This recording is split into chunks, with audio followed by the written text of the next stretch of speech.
Mwenyezi Mungu anajua kwamba sisi tumegubikwa na hofu nyingi sana. Ndio maana katika maandiko matakatifu ili neno la kututia faraja, kutupa nguvu, kuturudishia amani linatokea mara 365. Katika mwaka kuna siku ngapi? 365. Maana yake ni kwamba kila unapoamka kila siku amekuwekea neno moja la kukupa faraja. Usihofu, usifadhaike. La tedhal. Huna sapampa mfukoni. La tedhal. Unadaiwa kodi na baba mwenye nyumba. La tedhal. Unaumwa saratani, presha, sukari. La tedhal. Maparoko control namba nyingi. La tedhal. Baba Masawe unaenda Arusha. La tedhal. Kwa hivi ndugu zangu, Mwenyezi Mungu anapotupa faraja hii anatuhakikishia wokovu unaotoka kwake yeye mwenyewe. Sasa nini maana ya kuwa na hofu ambayo inaondoa sasa hii amani tunayohangaika kuitafuta?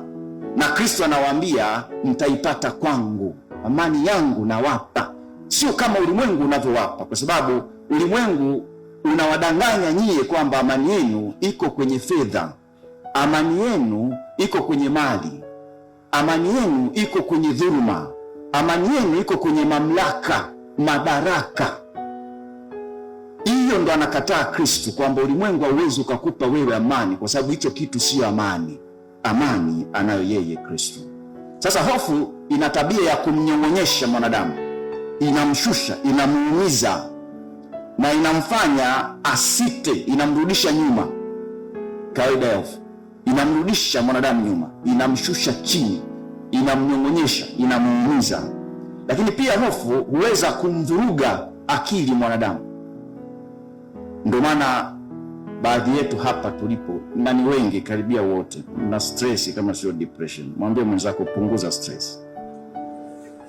Hatari sasa ya hofu inaweza ikamfanya mtu akaingiwa ujasiri mkubwa ili kujilinda, na akifanya hivyo mara nyingi anapata tabu kipimo cha kujilinda. Jaribu kuchukua kitu chochote utake kumpiga nacho mtu, uone atakapofurumuka ili ajilinde.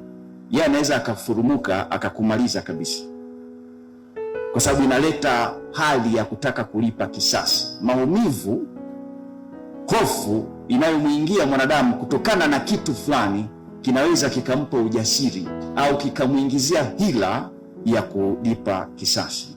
Sasa Mwenyezi Mungu anapotuambia kila wakati la tedhala, usihofu, usifadhaike, mbali ya lengo la kutufariji na kututia moyo, kutuhakikishia kwamba yuko na sisi na tunaupata wokovu ndani ya Kristo, anataka pia kutuepusha kuingiwa na ujasiri na hila ya kutenda dhambi.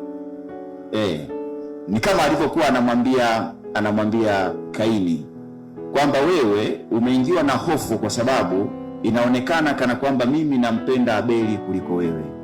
Sasa kuwa makini, kwa sababu dhambi inakunyemelea, chuki na kuingia. Na ni kweli, kwa kuwa kumsikiliza Mungu, matokeo yake akamuua mdogo wake. Kwa lengo la Mwenyezi Mungu, mbali ya kututuliza na kututia faraja, ni kutaka kutuokoa tusije tukaingia dhambini.